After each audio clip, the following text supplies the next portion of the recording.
All right, it's 5:01 p.m. I show that Commissioner Cowan is in attendance. Commissioner Galante is in attendance. Commissioner Gowan is in attendance. Commissioner Tetro is in attendance. Commissioner Neese is in attendance, and Mayor Mendez is in attendance. Just in case I may have missed him, is Commissioner Munguia, are you on? Okay. All right. Pursuant to Chapter 551, Title 5, Section 551.041 of the Texas Government Code of the Texas Open Meetings Act, notice was given that the City Commission of the City of Brownsville would conduct a regular meeting on Tuesday, December 8th, 2020 at 5 p.m. via the WebEx teleconference meeting link provided at the City of Brownsville website on the City of Brownsville Agenda Center. The members of the public wishing to participate in the meeting hosted through WebEx could also join the telephone numbers and access code provided on the Agenda Center. Members of the public who submitted a public comment form will be permitted to offer public comments as provided by the agenda and as permitted by the presiding officer during the meeting. A recording of the meeting will be made and will be available to the public in accordance with the Open Meetings Act. It is now 5:02 p.m. and you may call the meeting to order.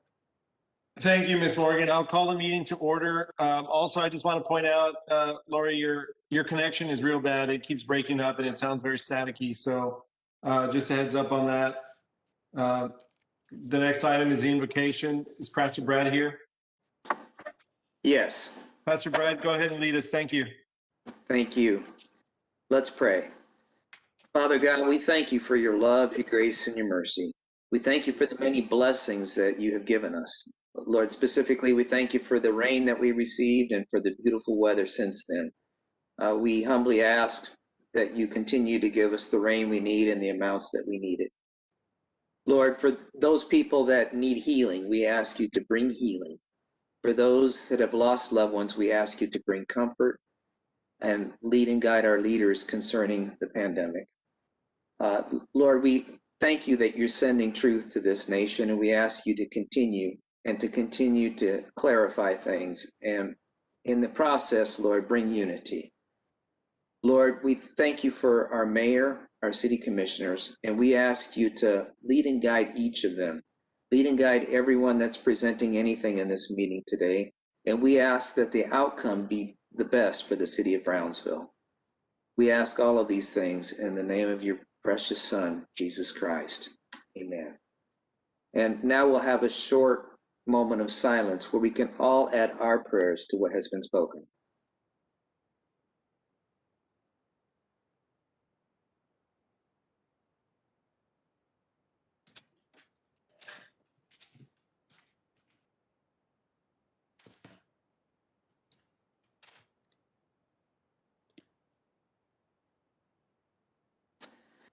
Amen. Thank you, Pastor. And I know you have to leave, so we appreciate you coming by. Thanks. Thank you. And again, thank you and all the commissioners for all you do for us. Thank you. Our next item is proclamation honoring Team Brownsville, sponsored by Mayor Mendez. Thank you. Do we have some folks here, Sergio here? Do we have other people here? I see David and Melva. All right. Sergio is here, Michael Benavides, and Andrea Rudnick. All the co-founders of Team Brownsville are present, Mayor. Great. Thank you, Sergio. And welcome, everybody, for being here. I'm going to go ahead and read this proclamation. A proclamation of the City Commission of Brownsville, Texas, recognizing and honoring Team Brownsville. Whereas Team Brownsville was founded in July 2018 to address the humanitarian crisis in our community in our sister city of Matamoros, Mexico, by a small group of like-minded educator volunteers to help asylum seekers who find themselves in Brownsville, Texas, and at the Brownsville-Matamoros International Bridges. And whereas Team Brownsville has provided humanitarian assistance to the most vulnerable families from around the world that are seeking asylum in the United States by way of the port of entry in Brownsville, Texas. And whereas since its inception, the membership and mission expanded with the help of volunteers and donors from around the globe inspired by Team Brownsville, providing humanitarian assistance and spreading love and hope for a better world. And can everybody mute themselves, please? And whereas Team Brownsville provides food, water, shelter, and necessities, as well as education through an Escuelita de la Banqueta program for school-aged children and a variety of legal, medical, and other services for this vulnerable population. And whereas with the onset of COVID-19 pandemic, most of the programs transitioned from being delivered by volunteers to being supported by donations and delivered by local suppliers in Matamoros. And whereas Team Brownsville began a humanitarian movement that has been recognized nationally, making Brownsville known as a beautiful, accepting community. And whereas for this humanitarian work with asylum seekers, Team Brownsville was recognized in Washington, D.C. on Sunday, December the 6th at the yearly Anti-Defamation League in Concert Against Hate, a 25-year tradition, which is a premier event that honors real-life heroes who have performed extraordinary acts of courage and compassion when confronted with anti-Semitism, hatred, and bigotry. And whereas, with a spirit of gratitude, we recognize and honor Team Brownsville. Now, therefore, we, the members of the City Commission of the City of Brownsville, Texas, by virtue of the authority vested by the Charter of said city, and on behalf of all of our citizens, do hereby recognize and honor Team Brownsville, particularly co-founders Sergio Cordova, Andrea Rudnick, Michael Benavides, and David and Melba Lucio, as well as volunteers and donors who support its work, for their tireless efforts to assert human dignity for asylum seekers, to raise awareness of this humanitarian crisis just across our port of entry in our sister city of Matamoros, Mexico, and to elevate the profile of the city of Brownsville as a model for compassionate action. Done on this, the 8th day of December, 2020. Thank you all very much for everything you've done. And thank you for all your hard work. I know this started as a small effort and it's grown so big and it's brought all sorts of recognition. And I know you didn't do this for any sort of recognition. I know you did this because you believed it was the best thing to do and the right thing to do. And I know all of y'all, I know where your hearts are, and I appreciate all of your work and all of your compassion and putting our city and our border community in the spotlight for positive reasons. And thank you all so much for all the work you've done. And I know you're going to continue to do this. So on behalf of the City Commission, this is just a small token of our appreciation, and forgive us for not having done this before. I actually told Sergio, I thought that this action had already been done by our commission before I came on board, but it wasn't. So it's been a long time coming. So forgive our lack of expediency, but thank you all so much for all your hard work and all your efforts and everything that you've done for having the vision to do this and the heart and compassion to continue the efforts and really bring everybody else on board. So thank you. Thank you, Mayor and Commissioners. That really touches our heart that you recognize us. And you want to say something? Just thank you so much for recognizing us. It's been a long 2.5 years, but our spirits are not dampened. We're all determined to go forward and continue doing this work for as long as there's a need. Thank you. Anyone else, Michael? Oh, just thank you, Mr. Mayor. What an honor. It's work, and the people that are waiting there for asylum are very worthy of this service. It's just an honor to be part of such an amazing group of people, volunteers from all over the country, from Spain, from Canada, from all over the world, really, have come to Brownsville to kind of see what we're doing and help our efforts. And to be recognized by you, Mr. Mayor, is quite the honor. It has been hard, it's been a lot of work, but it's a work that's worthy of our efforts. People that are here, and we're going to keep working until the last asylum seeker is stranded in Mexico. Thank you. David, Melba, would you like to say anything? Just the fact that we're excited, we're tired, but we continue to work with the children at the Escuelita. Right now, yesterday, they already inaugurated a playground. So I just wanted to share that. And that's something exciting because the children have had nothing. And since they're living in their tents and so on and so forth, the school, the escuelita, and this playground is going to bring some kind of semblance of a childhood that they've been robbed of.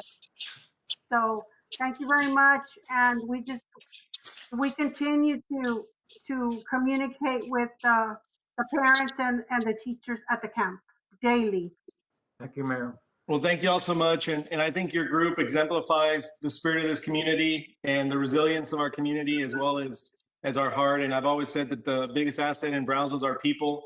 And this is just another example of that. So thank you all so much. And I'll open it up to the commission who'd like to say anything.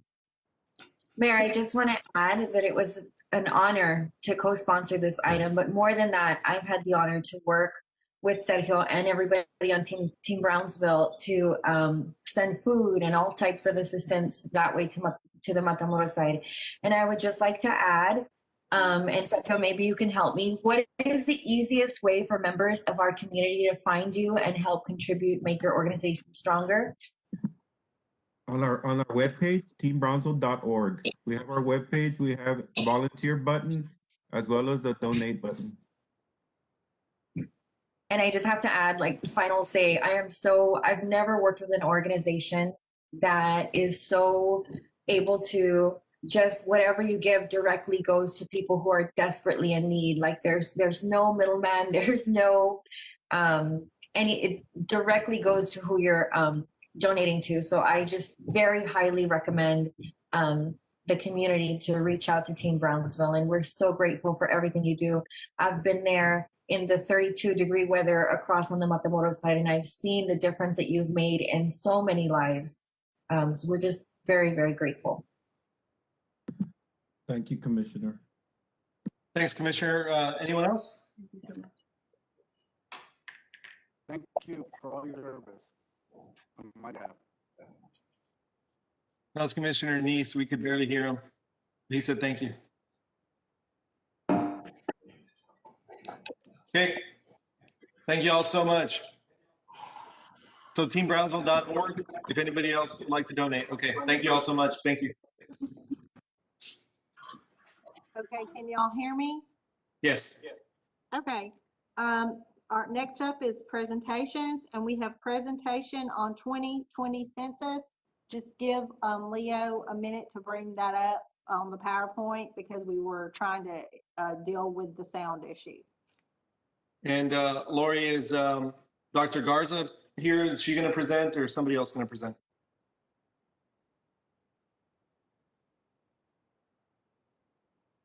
Good afternoon, Mayor. This is Mirna Leal. I'll Oh. introduce Dr. Garza. I'll do a quick overview and then I'll pass it over to her.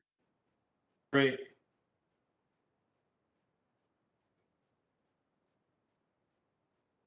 All right. Good afternoon, Honorable Mayor and Commissioners. My name is Mirna Leal. I am a management analyst with the Office of Strategic Initiatives.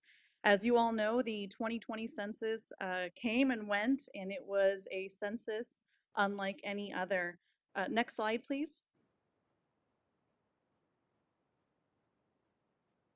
So we actually started, the city of Brownsville started preparing for the 2020 census at the end of 2018 with the creation of the Complete Count Committee. That was over 30 different organizations and nonprofits within the city of Brownsville coming together to really kind of plan what kind of challenges we had up throughout all of 2019. We really prepared, had meetings, started hiring a lot of people from within the community. Within the Rio Grande Valley alone, there were 8,000 jobs that needed to be filled.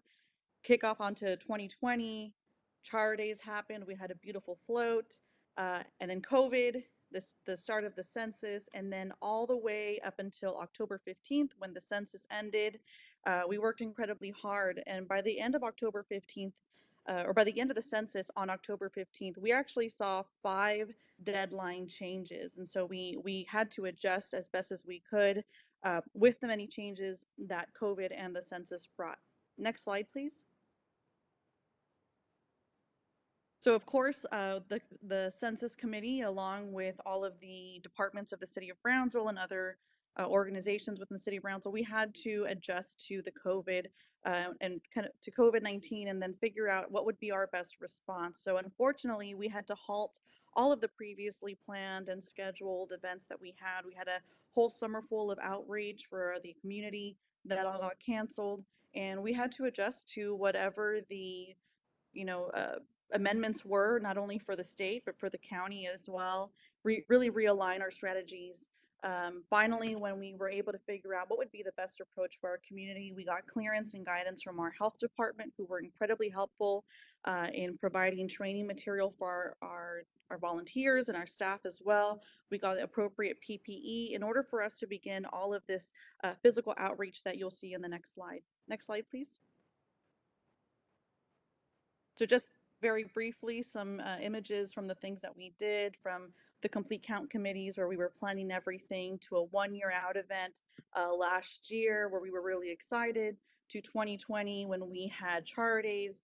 And once COVID struck, we actually had to switch everything virtually. So we did a lot of social media incentives, really reached the younger generations and a lot of our public through Facebook and Instagram. Next slide, please.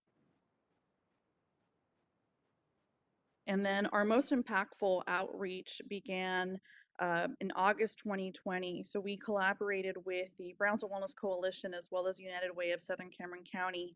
And not only were we doing outreach while people waited in line for the food distribution from United Way, but we were also able to pack up our vans, as you can see pictured on the slide, with about 150 bags of food, and then we hit the streets. We went to our lowest responding neighborhoods and went door to door. Of course, everybody had the appropriate PPE, and we went to some of these neighborhoods that had nobody responding.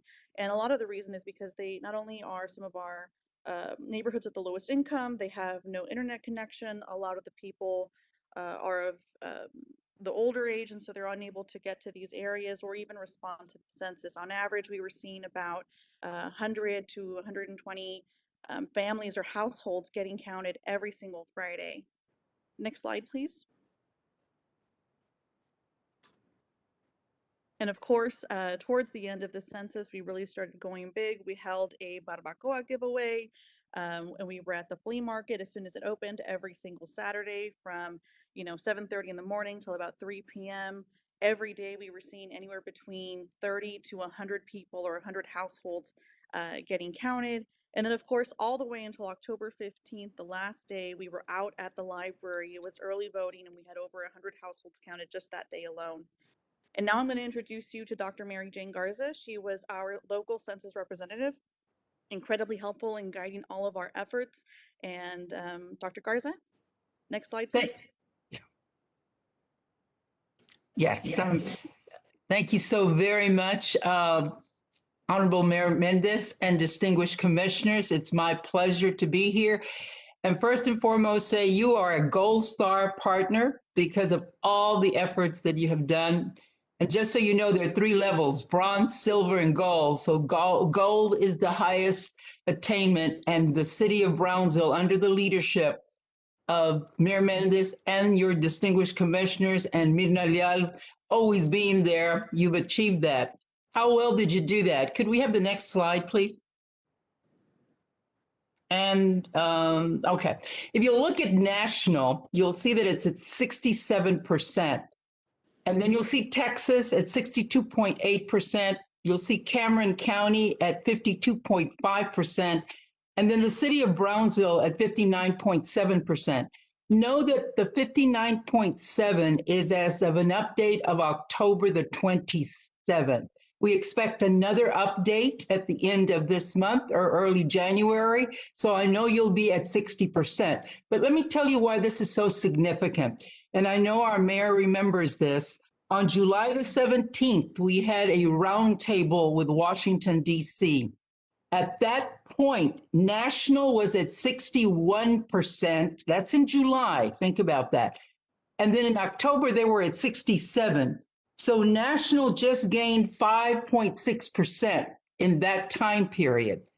Texas was at 56%.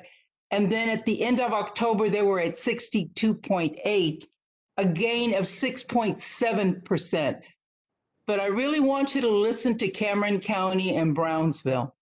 Cameron County on July the 17th was at 43.7%. And in October the 15th, as of October the 27th, when we did that last count, it was at 52.5%, a gain of 8.8%, outranking national and Texas increases. But the most one to distinguish is you, the city of Brownsville. You were at 43.7% in June 17th. And then in October the 15th, that final day, 59.7%. That is a gain of 9.9 percentage points, almost 10 percentage points. That is phenomenal. That says the strength of your city and everything that you did, from barbacoas to the walking to the Fridays. And the fact that we had an area census office located in the Valley made a big difference. So you will be receiving next week. I plan to be in the Valley. I will be taking I'm going to be taking a frame that has the certificate, and it's signed by the director of the census. One will be given to the city and to every single commissioner, as well as to Mirna for all the outstanding work that she has done. A round of applause to each and every one of you. You have distinguished yourself, and you need to know that you were the city that outperformed many of the larger cities. You outperformed the city of Corpus Christi and others as well. So that speaks to the amazing leadership that each of you have exhibited during the 2020 census. And we've learned a great deal for 2030. And our goal was 80% without COVID. And it looks like we made 60%. So I know there's no stopping the city of Brownsville and everything they do. Thank you all very much. And I congratulate you for reaching the gold status. So what's next? Well, you're going to see redistricting. I've already sent your mayor the announcement that all redistricting material will be sent to the state by January, no later than February. We'll start delivering January the 20th.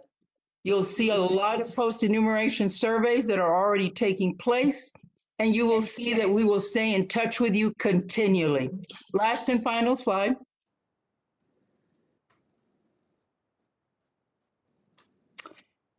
We will be ready to come and do absolutely at no charge, going over every single data piece that the Census Department has. We have people that will come and do that for the city, and we'll be able to assist you as you write grants where you can go to tables and acquire that particular data that you need to continue to receive the funding that is so necessary. All right.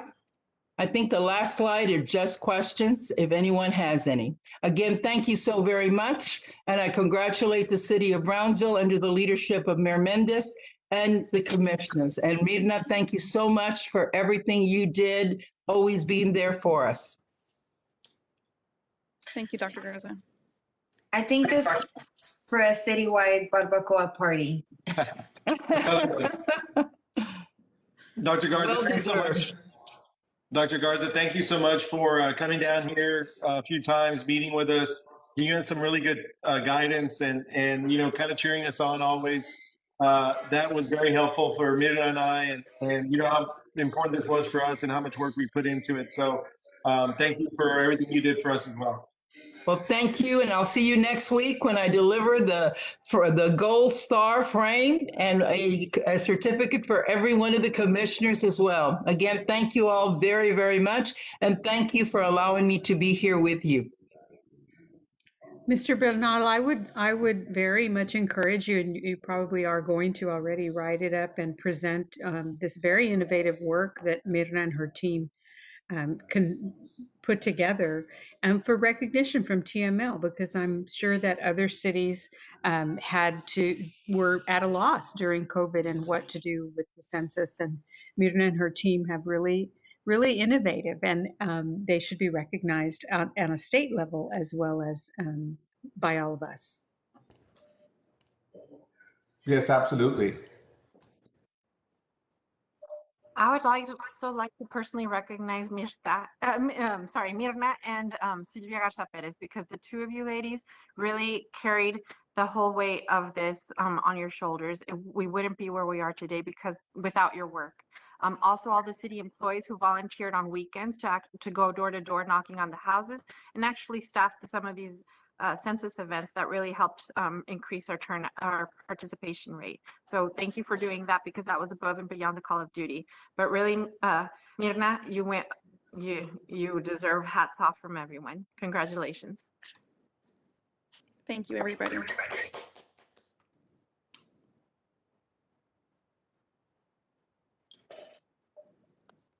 Okay, next item.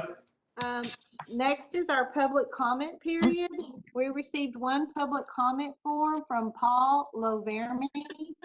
And Mr. Loverme, you will have 3 minutes. And I believe he sent a map in for y'all to look at while he speaks. Okay, very good, Mr. Paul. You'll go ahead and have 3 minutes, sir, when you're ready. Thank you.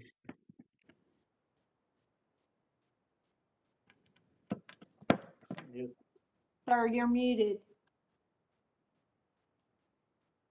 Okay, hello, everybody. Thank you, Mayor Mendez. And what you're looking at is just a map clipping of the area here along Ruben Torres and Frontage Road going north and Old Alice. A lot of residential.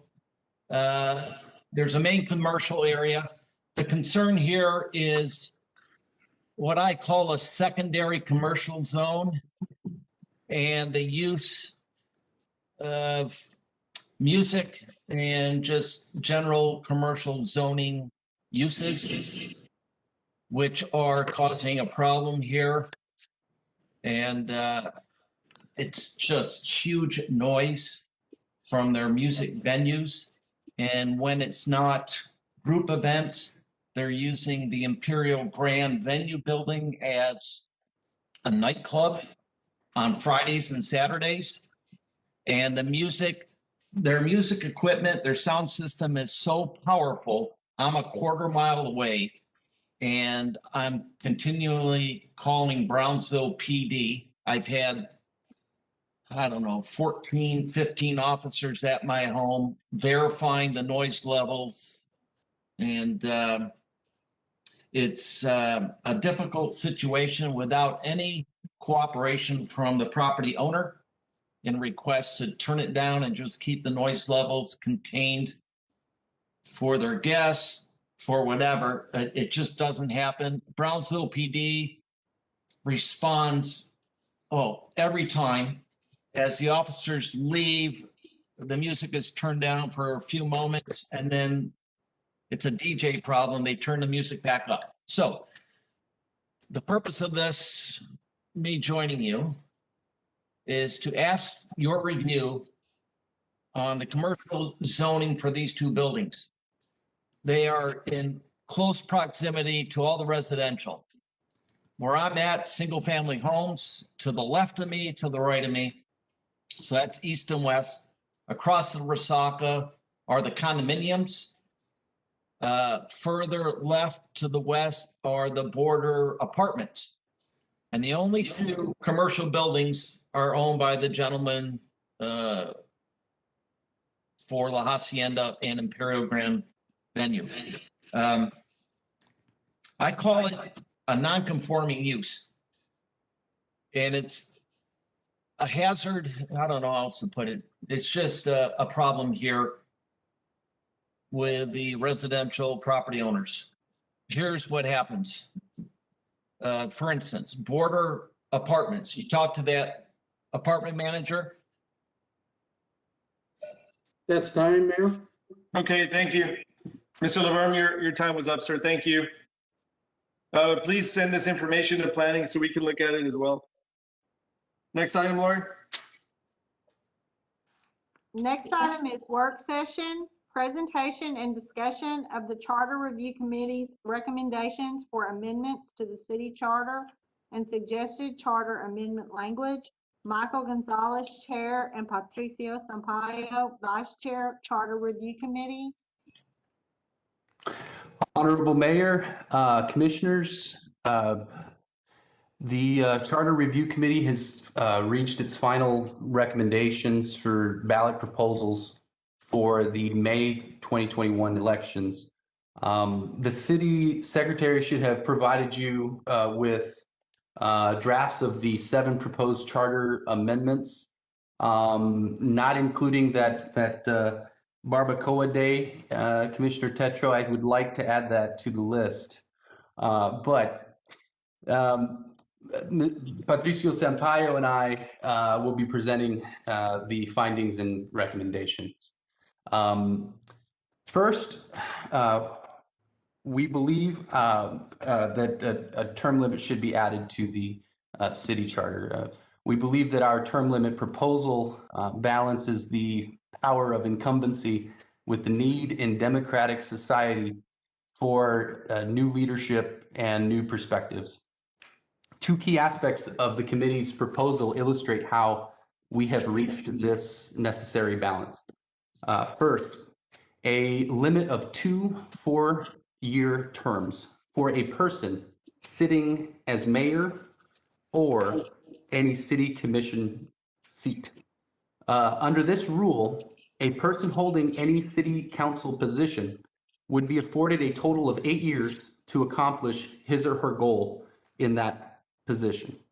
By setting an 8-year limit, Brownsville would align with the limits set in 4 major Texas cities, San Antonio, Dallas, Houston, and Austin. The proposal is also consistent with the city's own political history. A study of the last 33 office holders revealed that only 3 were elected for more than 2 terms. And my congratulations to Commissioner Tetro and Commissioner Gowan. This in turn suggests that 9 times out of 10 voters chose a city council member for no more than 8 years. So based on the aforementioned data, the committee concluded voters should be permitted to entertain a ballot proposal reflecting their preferences regarding term limits, as seen 90% of the time in the last 23 years. Second, the committee's proposal for term limits allows for political mobility. As currently drafted, a city commissioner, having served his or her 8-year limit, would still be able to become a mayoral candidate and vice versa, setting the maximum time spent on the city commission at a total, theoretically, of 16 years. By allowing for this political mobility, our proposal acknowledges the value and experience gained by a city council member who has reached his or her limit, providing them the option to rechannel their invaluable experience into another office on the city commission. As a result, elected officials would not be casted out of local politics, but rather would be encouraged to refocus their strengths towards a new seat. As drafted, the term limits could harness the strengths of incumbency, promote political mobility, and empower new leadership in local government. Moving on to the audit and recommendations on the Audit and Oversight Committee. The committee would like the Audit and Oversight Committee in the city charter. Doing so, the committee believes secures the survival of the committee and its important mission of transparency. As it stands, the Audit and Oversight Committee functions pursuant to its bylaws, which were adopted by the City Commission on 11/14/19. Being that the Audit and Oversight Committee is purely a creature of the City Commission, our committee provides you all with two alternative approaches to incorporating it into the city charter. The first alternative is the bylaws themselves as is, fashioned into a new article in the city charter. The second alternative is an essentials only version of the bylaws, plus a corresponding ordinance, which the legal department has kindly agreed to help assist draft. We have provided you with a draft of both. We leave the exact language to the city commission. However, the committee does recommend two substantive changes.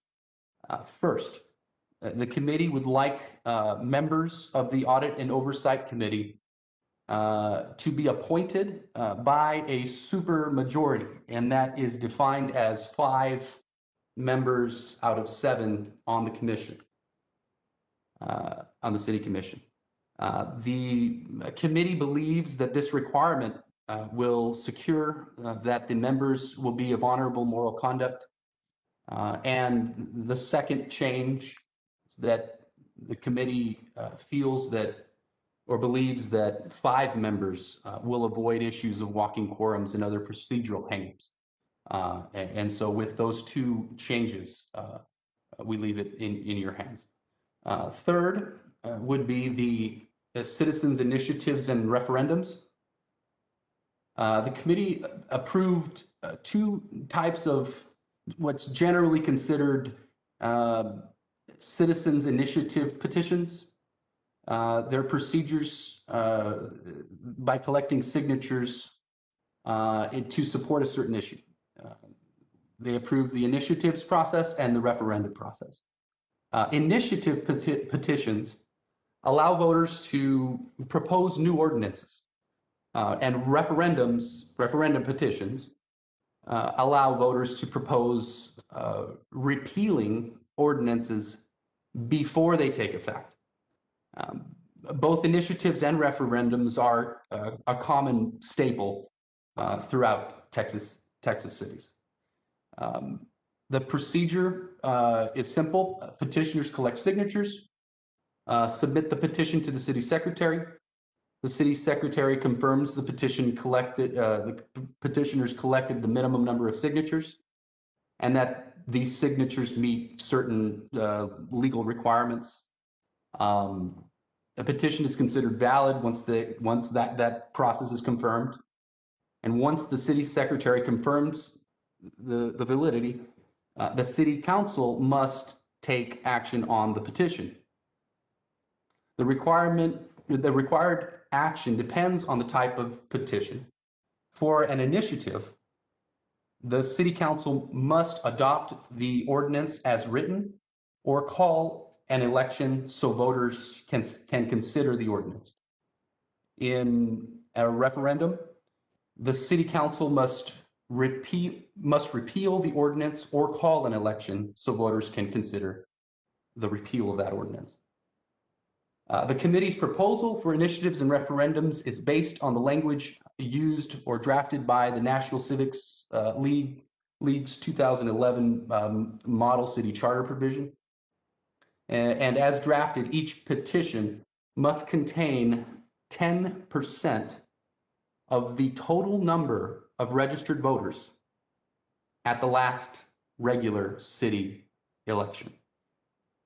Each process prohibits, both initiatives and referendums, prohibits the following.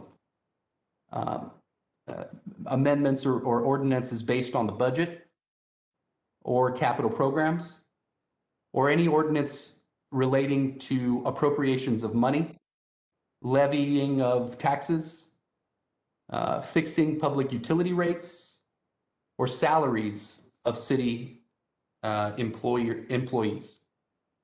These limitations were set by the committee as to not interfere with the reasonable officials' reasonable officials like striving to achieve a long-term balanced fiscal program. The voters on the proposed or referred ordinance will not disturb the election arrangements the city has made with the county since drafted language allows for the citizens' vote on the ballot to be considered at the next regular city election. The committee believes that it was time for Brownsville to join the ranks of the other major Texas cities, again, San Antonio, Austin, Dallas, and Houston, and infuse a bit of direct democracy into its city charter. Fourth is kind of a catch-all departmental amendments. The committee, there's 4 of them. The committee had the privilege of discussing city charter amendments with various departmental directors. And as a result, the committee approved the following 4 amendments. First, the city secretary's office found that in 1987, a section of the Texas election code was amended to standardize the number of signatures needed to nominate by petition, which is an experience of it. Well, everybody has gone through on the committee, on the city commission. Our city's charter was never amended to reflect that change, and so we've proposed an amendment to do so. And so the details you can discuss with us at a later time, but they're technical. The fire chief found that the city charter limits the funding on emergency measures to $250. There is no emergency today that could be remedied by a budget of $250. And so the committee suggests that language be removed, and the Honorable Commission allowed to set that number by ordinance. Antiquated language was discovered by the Parks and Rec director. It's all there in the proposal. Names of directors, boards, how they report, is all now in the amended language. Will adequate or correctly describe the procedures, the modernized procedures today. Now, as to the municipal court, all municipal court judges are appointed to 2-year terms. Testimonials from present and past judges alerted the committee to the level of politics involved in these highly valued judicial positions. And so in keeping with notions of separation of powers and reducing unnecessary political pressure, the committee has voted or found that a 4-year term would serve those ends. And with that said, I come to the end. So I open up for questions. Patricio and I will be available to discuss all this. I know it's a lot. It's about, I think, 15 single-spaced pages of exciting legal language. I have fun talking about this, as does Patricio. So we will be available to you all at any time to discuss the nuances. But if you all have any questions, please. I have a question. Thank you, Michael, and your group for all your very intentional work. It's very much appreciated. And I may have missed this at the beginning when you started talking. Are these all of your recommendations, or are you just summarizing like the high points? The document contains the drafted language. Ultimately, as you all know, you all have you have the last say in what it looks like. But this, as I tried to summarize briefly, is these 7 recommendations that we have come to at the end. Okay. And Commissioner Gowan, I think it's 7 is the summarized version, but I believe, Michael, some of those departmental recommendations are actually put forward as 2 separate items. Yeah. You may want to check with the city secretary. I know the city secretary and the city attorney have copies of the proposed recommendations. Yeah, technically it'd be 6 recommendations, departmental recommendations. A lot of them fall into the same article or section, and so I've lumped them in to 4 general departmental ones. But yes, that is a good point, Patricio. It is 1, 2, 3, 4, 5, 6 technically within the department section. This is the bulk of the recommendations of the committee, right? I mean, there's no other recommendations coming. No, Commissioner, there are no more coming. In fact, we are not a standing committee, which is an issue that we discussed. This is a result of 5.5 months of work.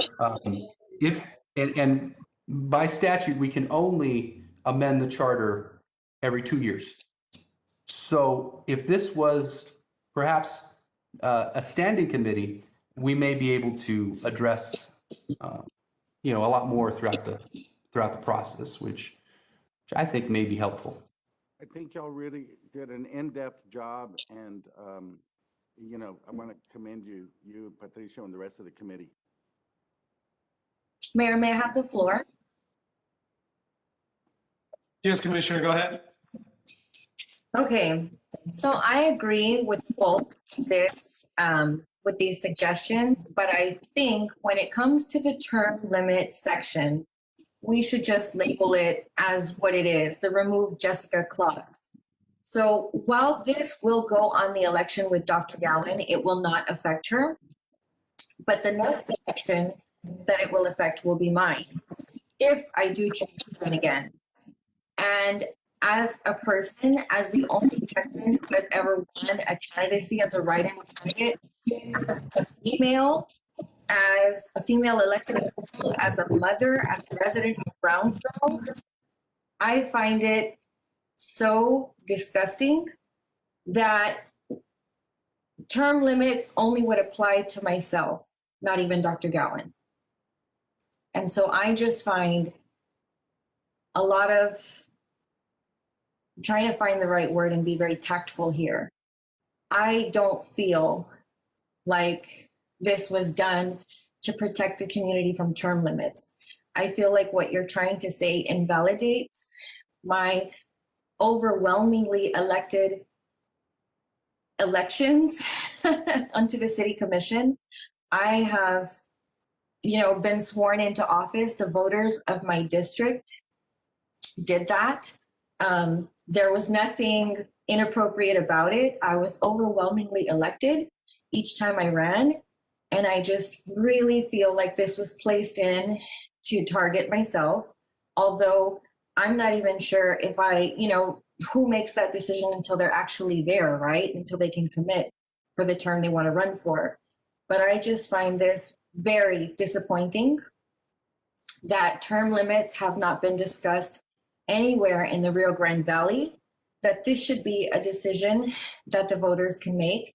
And by placing this in there, only affects one person in the entire community, and that's myself.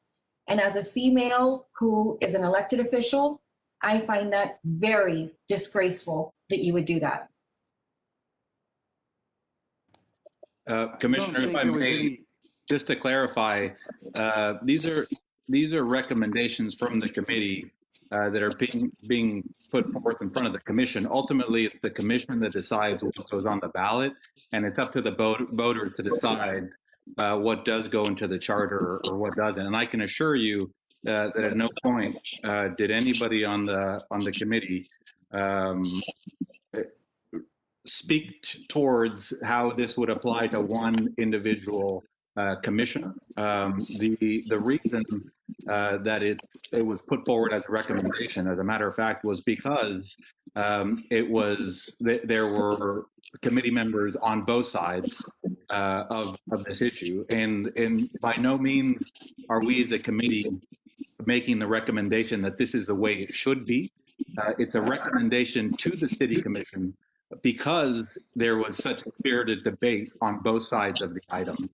So I just want to make that clear, and again state that ultimately these are recommendations based on our discussion, but it's in the hands of the commission and ultimately in the hands of the voters. But Mr. Sampaio, what you're failing to recognize is that your recommendation affects one person in the community, which is myself. That's not true, Jessica. That is not true. It affects everybody in town that wants to run. And Gowan, and there'd be no ex post facto. There's an ex post facto argument for her. So that is absolutely not true and not the intention of this committee. In fact, it was with two or one. I might have been one abstention. It was unanimous, Jessica. So, and the way that I look at this is more. Commissioner Tetreault. The way I look at this is in terms of summary judgment. The evidence is that 90% of the time, the voters say we want 2 terms. 90% of the time, and I congratulate you on your accomplishments, Commissioner. You know that I overwhelmingly won my election, and unfortunately, that didn't happen in your case. And so to say that it happens 90% of the Mayor, time. I'm going to interject here with any personal attacks against Mr. Gonzalez and his committee. That's okay, then. I mean, I yield the floor. If you guys have any other questions regarding the proposals, there's a lot on there and a lot to digest. I would like to add one part, though, about term limits is that it does allow for political mobility, as I tried so hard to explain. You are not being pushed out of anywhere. You are asked to refocus your talents, which you have, to a different position. Mr. Gonzalez or Mr. Sampaio, when would the intent be for these to be on the ballot? Would that be this May or this November, this coming November? It'd be May. We're shooting for May 2021. Okay. But ultimately, that is a decision for the city commission, Mayor. Right. Our focus was on the recommendations, not on when it should be placed on the ballot. Okay, yeah, I was just wondering if there was discussions about that and what the intent was. Obviously, you're bringing it to us now, and we wanted to hear your recommendations. So, is there a time frame? I guess this is a question for Noel.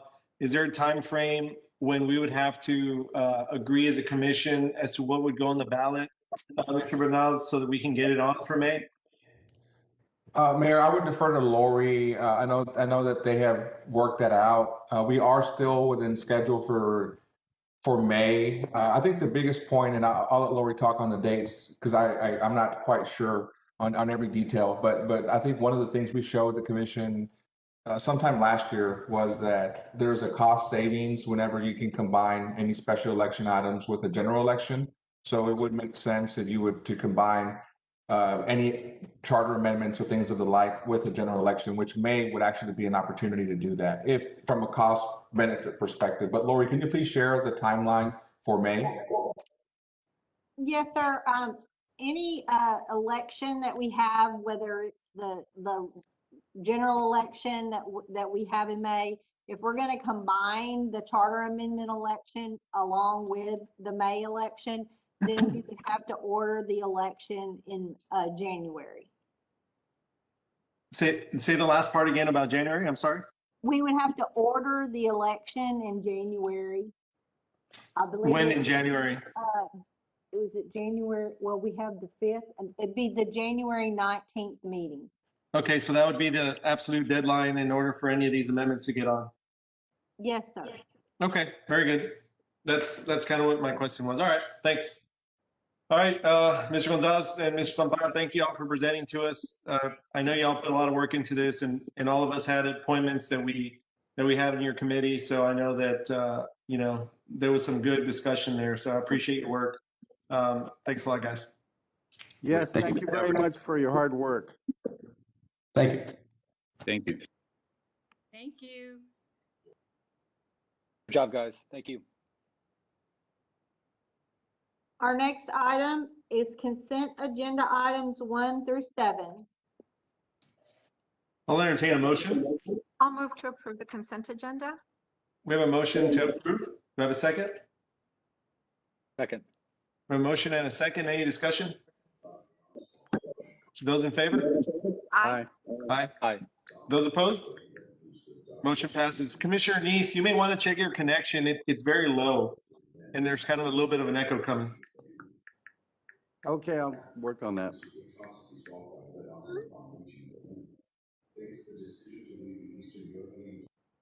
All right, our next item is public hearings, and public hearing item number 1 is public hearing and action on first reading on ordinance number 2020-1574A, repealing and replacing in its entirety Chapter 2, Article 4, Division 3, establishing and creating the Brownsville Special Needs Advisory Board and ordaining other provisions related to the subject, Office of the City Secretary.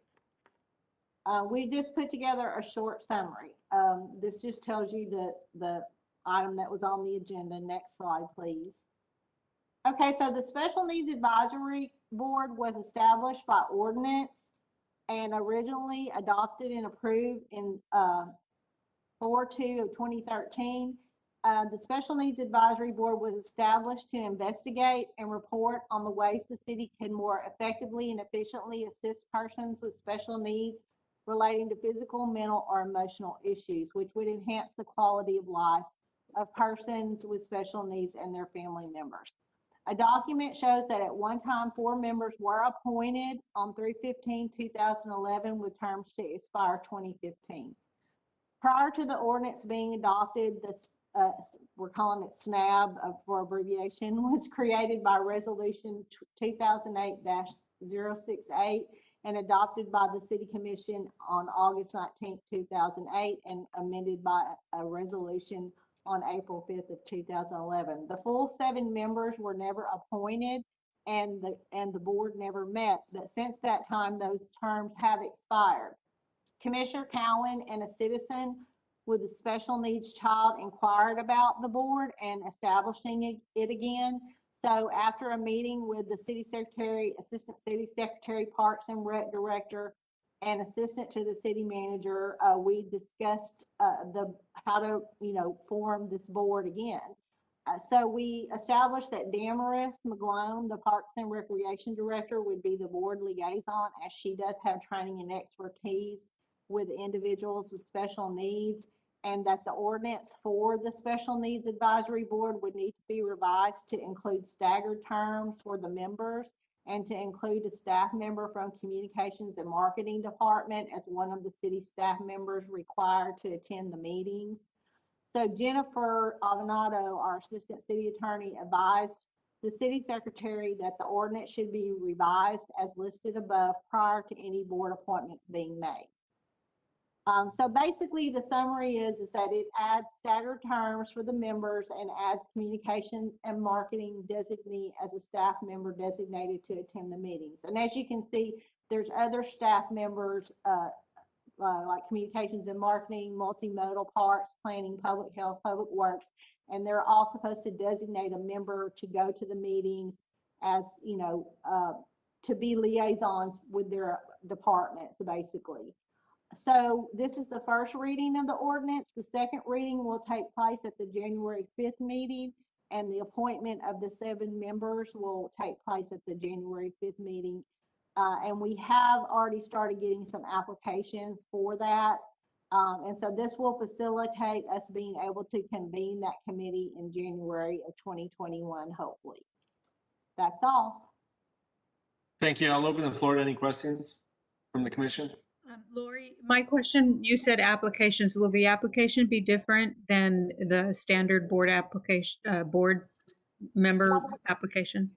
we have the ability to make the application on our board and commission application, the standardized application, but we are forwarding those to Damaris, and since she's going to be the board liaison, I'm sure she'll have some follow-up, questions for them, when those recommendations are made, and of course we'll forward those to the commission as well.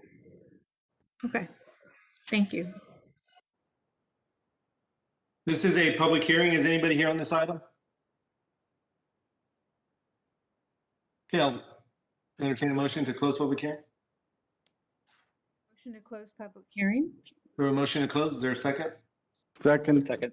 We have a motion and a second. Any discussion? Those in favor? Aye. Aye. Those opposed? Motion passes. Do I have any motions on the item? Motion to approve. We have a motion to approve. Is there a second? I'll second. We have a motion and a second. Any discussion? Those in favor? Aye. Aye. Aye. Those opposed? Motion passes. Thank you. Next item is public hearing and action on first reading on ordinance number 2020-1100.62, repealing and replacing in its entirety Chapter 94 Taxation, Article 2, Division 2, Section 94-57 Historic Sites, and dealing with the related matters, planning and development. Mayor and members of the commission, this is a housekeeping item created by the adoption of the new Unified Development Code. We're moving the historic property tax exemption program out of the old zoning code and into your citywide property tax code. To do that, it does require a public hearing and consideration of the ordinance. The staff's recommendation is for approval. Thank you, Ms. Vasquez. Is there anybody here on this item? Okay, I'll entertain a motion to close public hearing. Make the motion to close public hearing. We have a motion to close. Do I have a second? Second. Second. Motion and a second. Any discussion? Those in favor? Aye. Aye. Those opposed? All right. We have any motions on the item? I'll make the motion to approve. We have a motion. Do I have a second? Second. We have a motion and a second. Any discussion? Yes, Rick, is there any other change other than moving it to a different code? We made sure that the definitions in the new Unified Development Code are consistent with the language in the tax exemption program. So there was some minor revisions to definitions. Okay. Rick, you may want to talk about also the next steps in terms of one of the things that we were working on in the last time that these exemptions were identified was that the commission possibly wanted to review them in the future. So if you want to speak to this slide. Sure, just briefly, in the 2020 fiscal year, when the tax exemption plan was adopted, we mentioned to the city commission that we would like to put together an ad hoc committee to study the program and recommend changes to the tax exemption program. Unfortunately, COVID struck and we didn't form the committee and create the revisions for the upcoming year, but we plan to do that once we're ready to return to meeting in person and recommend revisions to the program for fiscal year 2022. Okay, thank you. Yes, sir. Okay, we had a motion and a second. Is there any additional discussion on this? Those in favor? Aye. Those opposed? Lori, can you please note my abstention on this item? Laurie, can you please note that I voted aye? I just could not unmute fast enough. Yes, Mayor, we're noting your abstention, and yes, Commissioner Tetro, we've noted that you were not. Thanks. Can we do a roll call? We might need a roll call on this one. Okay. Let those that are voting in favor, raise your hand then, or Lori, can you take the roll call? I'm not able to see everybody. I have a question. please. Renee, am I supposed to abstain just because my house, I went through the financial thing to do my house as a historic, National Historic Monument? Because if I have to, then I will. If I don't have to, then I will vote aye. Commissioner, I believe we've reviewed this before, and there is no issue with you on this item. All right, then it's aye for me. Aye for me. Okay, so I have. Aye. Cowan. Okay. Aye. I have Cowan, Tetro, Galantine, Gowan, and Neese as ayes, and Mayor Mendez abstaining. Can somebody please turn their TV off? It's very distracting. Motion passes then, correct, council? It looks like we have the votes, yes. Okay, that sounds like a yes to me then. Motion passes, thank you. Next item, items for individual consideration. Item 1, consideration and action, if any, by City Commission regarding charter amendments presented by Charter Review Committee. Mayor, I'll move to table this. Okay, Commissioner, we have a motion to table. Is there a second? Second. We have a motion and a second to table. Is there any discussion? Okay, those in favor of tabling? Aye. Aye. Those opposed? Nay. Okay, we have one opposition. It's Commissioner Neese. Then the item, Does it mess up the deadline for getting on the big elections? Commissioner Galansky, Council Commissioner Galansky is asking if there's any issues with the deadline if we table this item. I believe the deadline that the city secretary gave us was the second meeting in January. So this will time not the schedule, of course. We would need to probably bring something up before the commission in the first meeting and perhaps a voting on the second one. Okay. So that is the only issue. Okay. Yeah, I think it's really important to bring these before the voting community so they can make some decisions. The only reason I'm voting to table is because there was a lot there and I'd like to read through it. And also there were a couple of items that I wanted to see that I didn't see. So I'd like some time to digest that.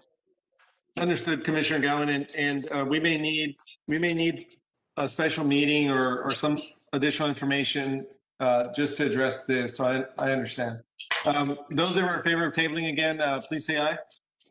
Aye. Aye. Commissioner Gowan, is that an aye? Aye. Okay, those opposed? Nay. Commissioner Neese is opposed? Commissioner Galansky, are you opposed or are you in favor? I'm sorry. Negative 2. Did you say nay? I can barely hear you. Okay, very good. Motion passes and item will be tabled for now. Thank you. And Mayor, I just wanted to make one comment. We're looking at our election law calendar, and it does say that we do have to order between January 18th and February 12th. Okay. So, Okay. so just so you can note that. So yes, y'all could approve at the first meeting, and then we could order at the second or a special meeting. Okay. Thank you. Yeah, I don't think anybody's opposed to putting something on the ballot, just a matter of what. And I think some of us need some more information, or at least more time to digest it, like Commissioner Gowan said. So very good. Thank you. Next item. Yeah, I would encourage everybody to read that report that Mr. Gonzalez sent in. I would agree with that, Commissioner. Lori, next item, please. Item 2, consideration and action to approve a memorandum of understanding between the City of Brownsville and Ozanam Center to provide public funds not to exceed $55,000 for construction of new bathroom facilities and supplies, City Manager's Office. Good evening, Mayor, Commissioners. We received a request from the Ozanam Center for some funding assistance. Part of the COVID effects on their funding has been that a grant fund that they received the past 2 years has been reduced, and they've not been as successful with the matching funding that corresponds that grant. They have had a new kitchen facility and other improvements the past couple of years. They have planned bathroom facilities, and they've requested some support from the city to still leverage that grant funding in the amount of $50,000. And they've also been supporting homelessness activity during COVID, which is something that they would benefit from some supplies for, which is the $5,000 request. We have funding available through our CARES Fund reserve that we have budgeted for, and we've also had a higher than expected sales tax for the month of September in the amount of $1 million. So we can grant this request and reflect it in the budget amendment in March. We have Mr. Victor Maldonado on the call in case you all have any questions regarding the funding request. Does anybody have any questions? If not, then I would move to approve this item. We have a motion to approve. Is there a second? Second. A motion and a second. Any discussions? Those in favor? Aye. Aye. Those opposed? Motion passes. Thank you. Item 3, consideration and action to acknowledge the finance director's financial statements and cash investment report for the city of Brownsville for the fiscal year ended September 30th, 2020.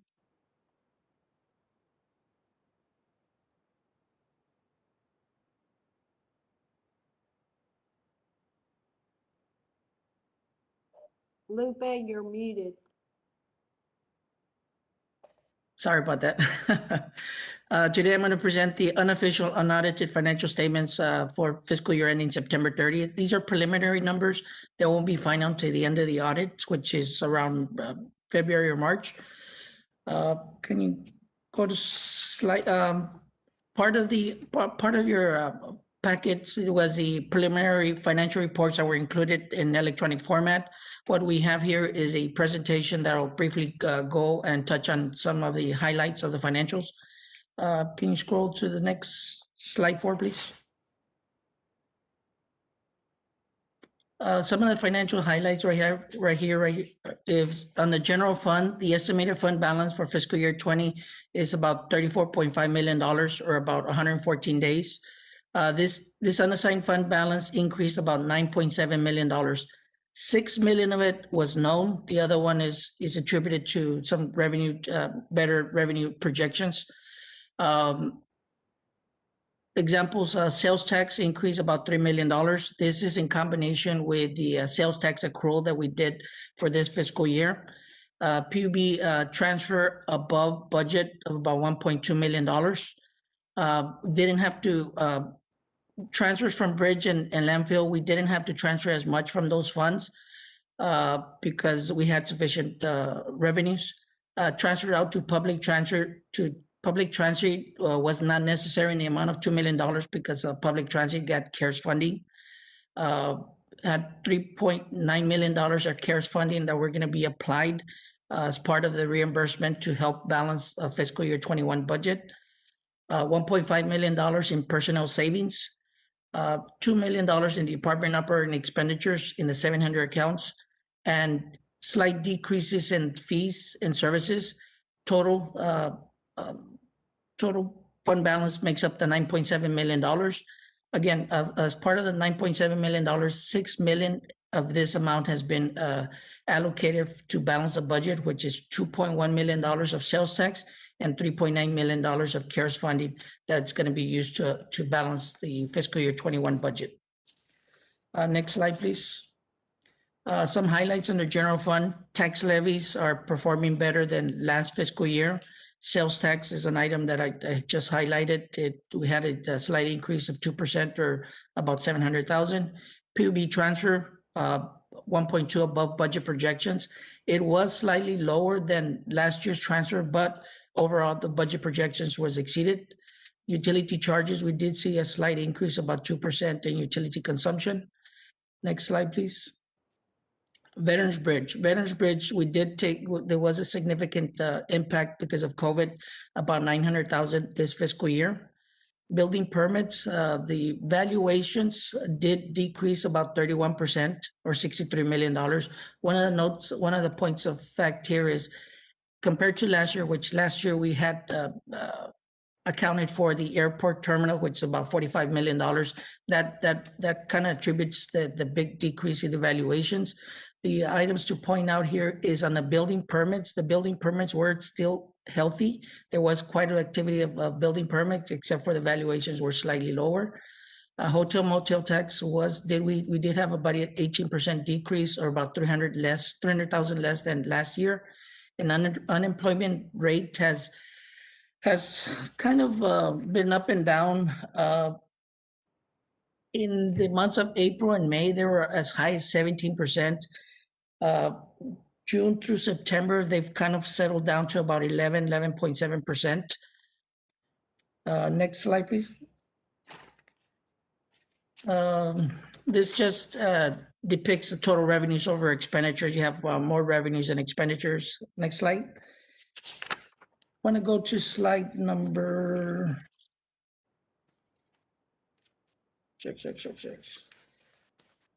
Slide number 13. These slides are more just a comparative of month by month, but slide number 13 is something I would like to further expand on. Oh, good. One more. That one right there. The first one is the fees. These are the revenues, and some of the items I want to highlight here is on the first column we have fees and services.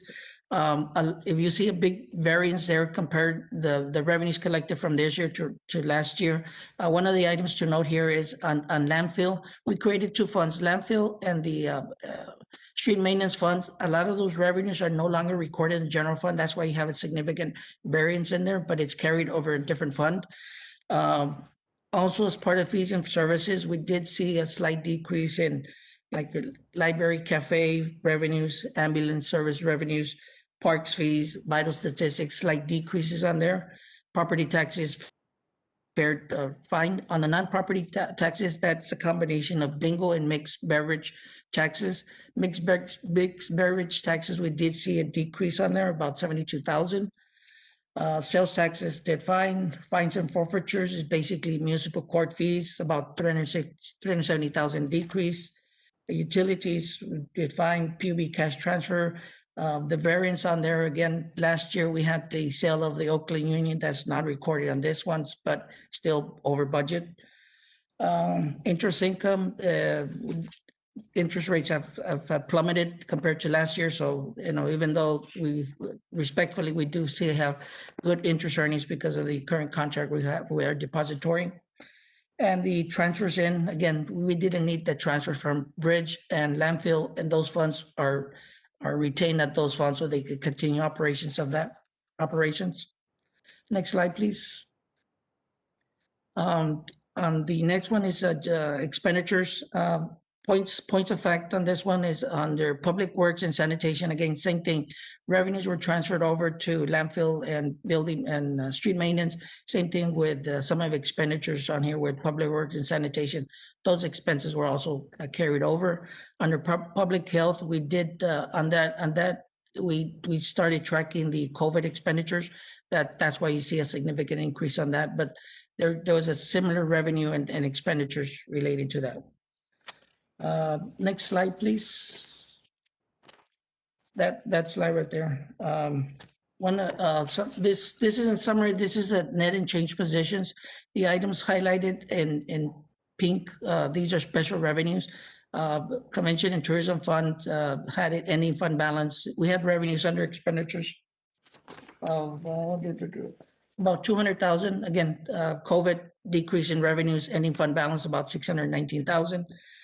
Community development, that amount will be zeroed out. There's some revenues that still need to be reflected on there. And street maintenance fee, this is a new maintenance fee that we generated. Again, the ending fund balance on that is about $1.3 million. Going down to the airport, there are some adjusting entries that need to be reflected on there. Overall, airport operations did have a positive $800,000. On the bridge fund, it decreased about $1 million, again, because of the reduction of the bridge fund. Motor vehicle parking system, again, revenues decreased about 100,000. Event center, about 220,000 decrease. Landfill retained $1.2 million. And the golf center had a slight decrease of about 100,000 compared to the operations. That pretty much highlights the presentation. If you have any questions, I may answer. Does anyone have any questions for Lupe?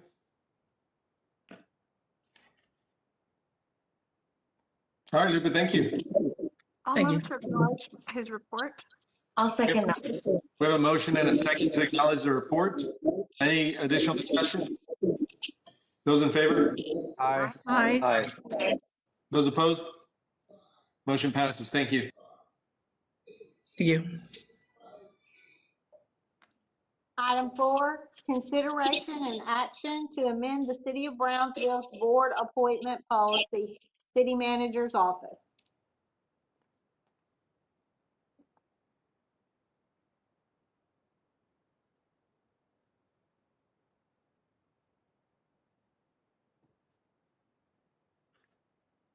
Good evening, Mayor and Commissioners. We present to you consideration of the City of Brownsville's board appointment policy, as it may be timely to review it since this is the season for board appointments.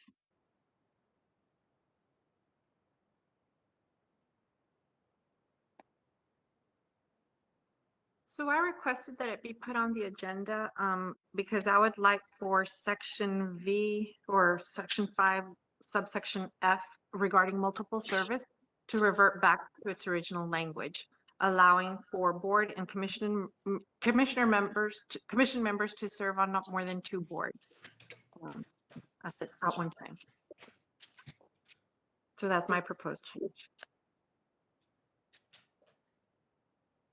Okay, is there any additional presentation, Elizabeth, or what are you guys bringing up here?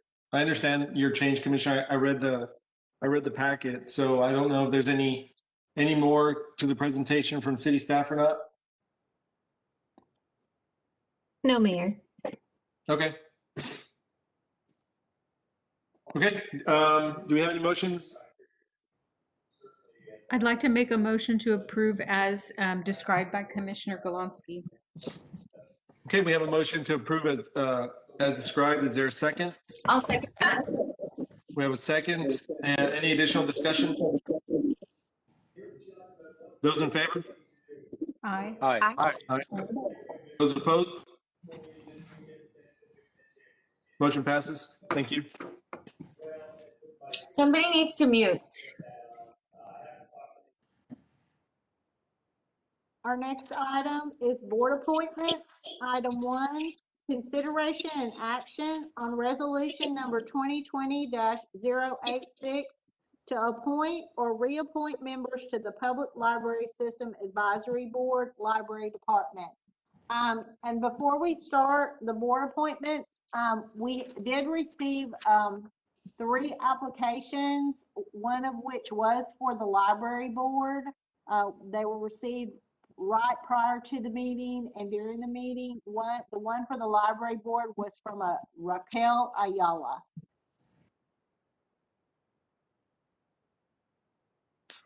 Good evening, Honorable Mayor and City Commissioners. My name is Juan Guerra. And yeah, we have 18 applicants for consideration, and including Ms. Ayala. And we have 3 board member appointments. Bring those for your consideration. So three vacancies, and there's 18 applicants, I believe. I would like to make a motion to appoint Raquel Ayala. Second. We have a motion and a second. Any discussion? Those in favor? Aye. Aye. Those opposed? Motion passes. I'd like to appoint Ruby Gonzalez. Second. We have a motion and a second. I didn't get the name. Something Gonzalez. Ruby. Ruby? Yes. Okay. We have a motion and a second for Ruby Gonzalez. Any discussion? Those in favor? Aye. Aye. Those opposed? Is there one more opening? Yes. I'll make the motion to appoint Alma Knopp. Okay, we have a motion. I'll second that. We have a motion and a second for Alma Knopp. Any discussion? Those in favor? Aye. Aye. Aye. Those opposed? Motion passes. That should fill it, correct, Laura? Yes, sir. He said there were 3 vacancies. Okay, very good. Mr. Guerra, thank you so much. All right, item 2 is consideration and action on resolution number 2020-084 to appoint or reappoint members to the Brownsville Bicycle and Pedestrian Advisory Committee. And of the 3 applications we got, those 3 individuals did not apply for that board. Okay, Mayor and City Commission, we have all 6 members that their term expires January of next year. We do have 4 of them that reapplied to be nominated, and then we do have that leaves 2 vacancies for your decision to appoint. Joel, just to clarify, you said that there's 4 that reapplied, is that correct? That's correct, Mayor. And that's Rose Timmer, Jose Rivera, Henry Presas, and Susana Pablo? Yes, that's correct. Okay, just housekeeping, do we have a motion to reappoint those? I do. Okay, we have a motion from Commissioner Gowan. Do I have a second? Second. I'll second. Motion and a second. Any discussion? Those in favor? Aye. Aye. Those opposed? Okay, so those 4 are reappointed, and there's 2 openings. I'll go ahead and open the floor for nominations.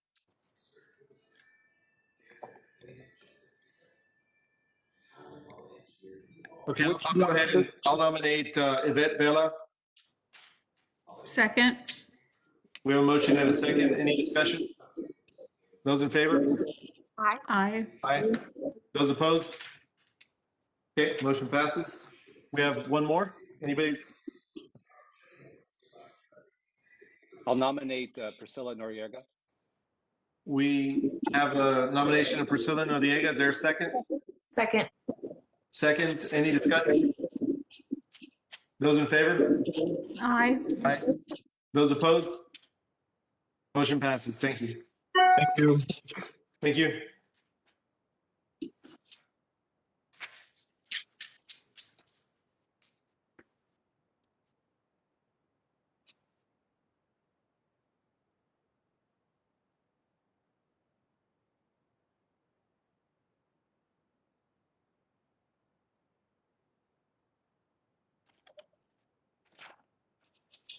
Oh my gosh, I thought my computer froze, but nobody was talking. It's like an awkward silence. The next Okay. item pertains to the Main Street Advisory Board. Yes, sir. And on the Main Street Advisory Board, Cesar Rodriguez did apply for that board right before the meeting. Good evening, Honorable Mayor and City Commissioners. Tonight, we are requesting the appointment or reappointment of 3 board members to the Main Street Advisory Board. As stipulated by ordinance, the board should consist of 9 members.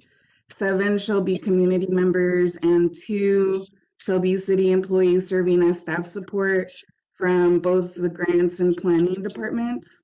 As seen on the previous, can you go back 2 slides, please? As seen on this table, there are 2 board members whose terms expire January 1st, 2021. One is a community member and the other is a staff member. So and additionally, we have a vacant city employee position. So out of the 3 available positions, only 1 is designated for a community member and the other 2 positions are designated for staff support. Next slide, please. We received 14 applications, including the one that Ms. Morgan just mentioned right now, so I guess I would make it 15. Current board member Luis Fonserrada, whose term ends January 1st, has reapplied and requested reappointment. So at this time, we kindly request for you to appoint or reappoint 1 member from this application list. I'll move to appoint Jose Trevino. Okay. Jose Trevino, is that what you said, Commissioner? I think he's a staff member, yes. Well, as a staff member, there's a separate there's a separate way to do the staff members, but Staff member though, because I would hate for him to lose his spot. If that doesn't work, I'll nominate for reappointment Luis Fonserrada. right. Let's go with Trevino first. Commissioner Neese, it's on the floor. So is there a second for Jose Trevino? Is he a city staff person or a community person? I believe he works at the police department as like a community liaison, or I'm not sure his title, but it could be somebody else. I think that's somebody else. I think that's somebody else, Commissioner. I think that's JJ Trevino, if I'm not mistaken. Oh, okay. Then I'll withdraw my motion. Okay, very good. Commissioner Neese? Commissioner Neese, move to reappoint Luis Fonserrada. Is there a second? Second. Motion and a second. Any discussion? Those in favor? Aye. Aye. Those opposed? Motion passes. Thank you. Thank you. Next slide, please. So the two city staff able to serve from the Grants and Planning Department are Olga Moya from Grants and Juan Velez from Planning. Staff recommends the appointment of both city employees to fulfill the board composition requirements. And Miriam, is that an appointment made by the commission or is that made by the city manager? I may have misunderstood. It's by the city manager, but we bring it to the commission as a courtesy. Okay, so we don't need to act on that, correct? Correct. Okay, very good. Thank you. Thank you. Thanks, Miriam. Good to see you. Take care. Likewise. Thank you. Item 4, consideration and action on resolution number 2020-085 to appoint or reappoint a board member to the Cameron County Appraisal District Board of Directors, Office of the City Secretary. So for this board, hold on just a second. Let me find through it. Vicente Mendez has been the prior appointee. He did indicate that he would be willing to serve again, but I believe Commissioner Galansky had also submitted an application from Mr. Jim Tipton, wasn't it? Okay. Yes, and that would be my request to appoint him. If Okay, that's so- a motion, I'll second. Is that a motion, Commissioner? Yes. Okay. We have a motion to appoint Jim Tipton from Commissioner Galansky. Is there a second? Yeah, I made the second. We have a motion and a second. Any discussion? Those in favor? Aye. Those opposed? Motion passes. Thank you. Item 5, consideration and action on resolution number 2020-090 to appoint or reappoint members to the Brownsville Community Improvement Corporation Board, BCIC. Good evening, Honorable Mayor and City Commissioners. I hope you all can hear me well. We do have 3 openings in our current board. We have Mrs. Felicia Fruya Edge, who is no longer eligible to be reappointed. She has served her 2nd term. Mr. Marco S. Ochoa, who desires to not be reappointed, and Mr. Arturo Trevino. Hold on, sir. Can you just give it a minute? Everybody, can you please mute? We're getting some really bad feedback and echoing that makes it hard to hear Josh. Thanks. Josh, I'm sorry. Can you go ahead again? No worries. Can everybody hear me well? Yes. Excellent. So as I mentioned previously, we do have 3 board members who we're actually 3 board member positions that are open for appointment. We have Felicia Fruya Edge, who has finished her 2nd term or is soon to finish her 2nd term. She's actually ineligible due to our bylaws and our Texas Economic Development Act. We're only allowed to have 2 terms for a Type B board. We have Mr. Marco S. Ochoa, who has finished his 1st term, but desires to not be reappointed, and Mr. Arturo Trevino, who does have a desire to serve a 2nd term for our board. In the next slide, you will see a list of applicants as provided by the City Secretary's office. And our recommendation today is to have 3 board member positions filled today, and here to answer any questions if any are present. I have a question, Renee. Renee, does the former board member need to reapply to be eligible? Usually they would just give a desire to be reappointed or to remain, like Josh has mentioned. I don't think there's a formality for them to reapply. Thank you. If that's the case, then I would renominate Mr. Trevino.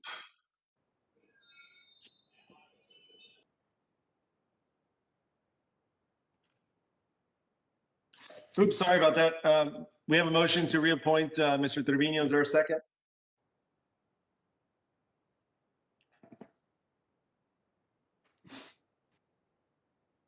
Hearing no second, I'll entertain any other nominations. I'll move to nominate Brian Martinez. He's on another, oh, okay, I think we just fixed that. We have a motion to nominate Brian Martinez. Is there a second? I'll go ahead and second that. Is there any discussion? Those in favor? Aye. Aye.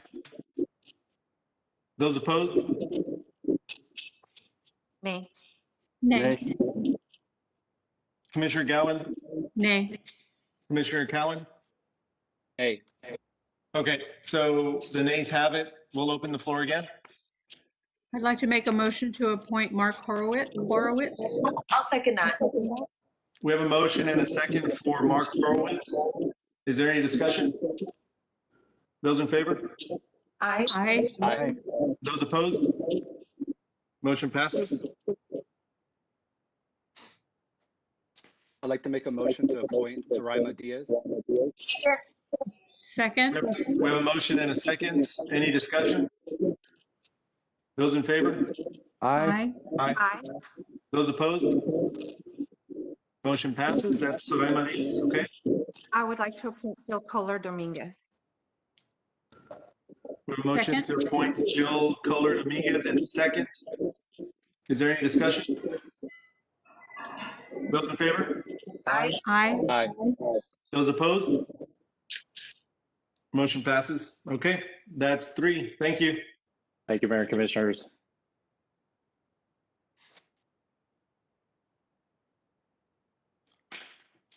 Item 6, consideration and action on resolution number 2020-092 to appoint members to the Greater Brownsville Economic Development Corporation Board of Directors, formerly known as Greater Brownsville Incentives Corporation. And we did have an application for this board received prior to the meeting, which was Cesar Rodriguez.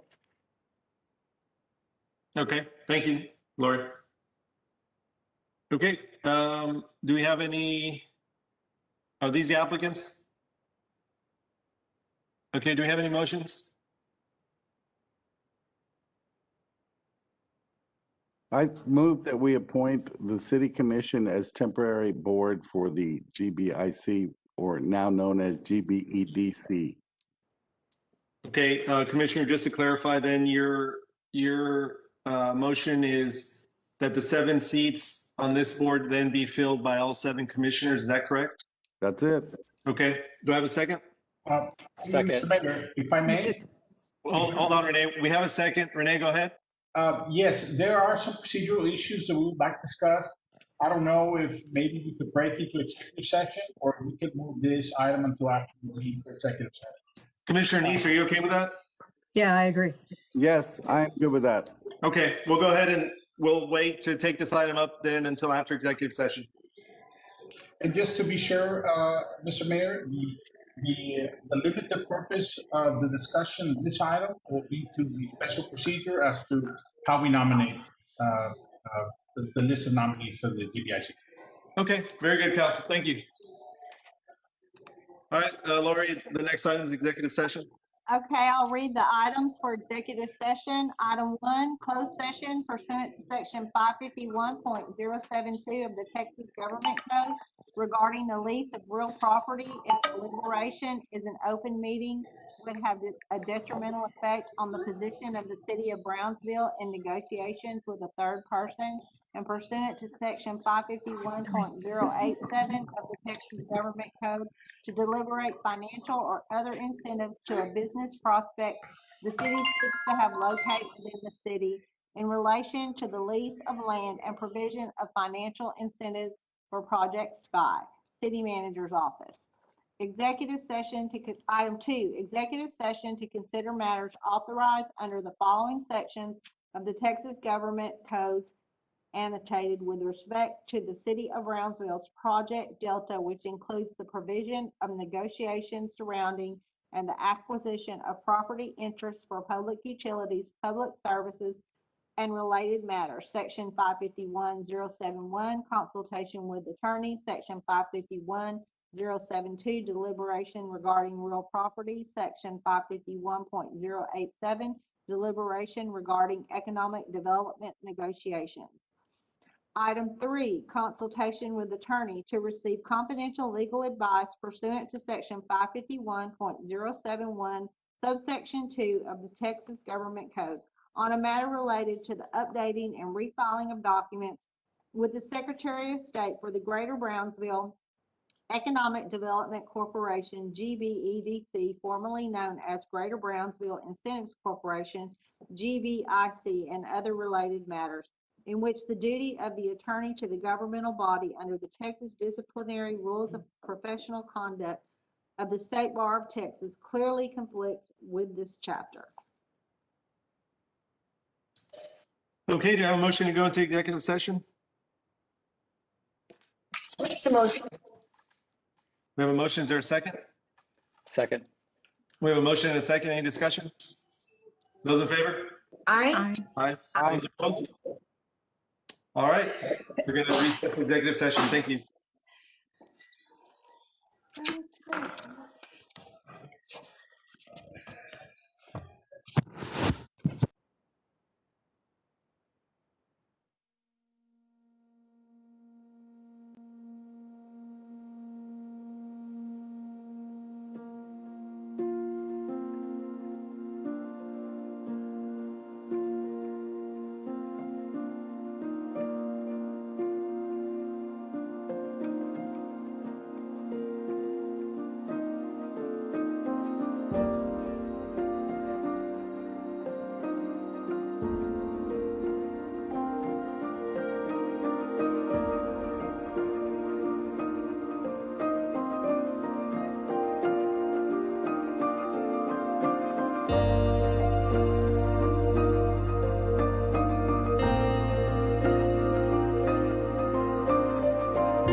So Mayor, do you want to take up item 6 from items for individual consideration or the possible action on items discussed in executive session first? No, let's go ahead and take up item 6. Okay, so item 6 was consideration and action on resolution number 2020-092 to appoint members to the Greater Brownsville Economic Development Corporation Board of Directors, formerly known as Greater Brownsville Incentive Corporation. Okay, do we have any motions? I will move to appoint Trey Mendez, Jessica Cottrell, Nurith Galansky, John Cowan, and Rose Gowan and Joel Mugia as interim directors for the GBC for a 1-year term. Commissioner, does that include you as well? And myself. Yeah, I was going to say you're forgetting one. Okay. Forgot myself, yes. Okay, we have a motion then to appoint, and is there a term that you're, I said for 1 year and that it would be an interim term. okay, I missed that. Would that be up to 1 year? Up to 1 year and interim. Okay, we have a motion. Is there a second? Second. We have a motion and a second. Is there any discussion on this?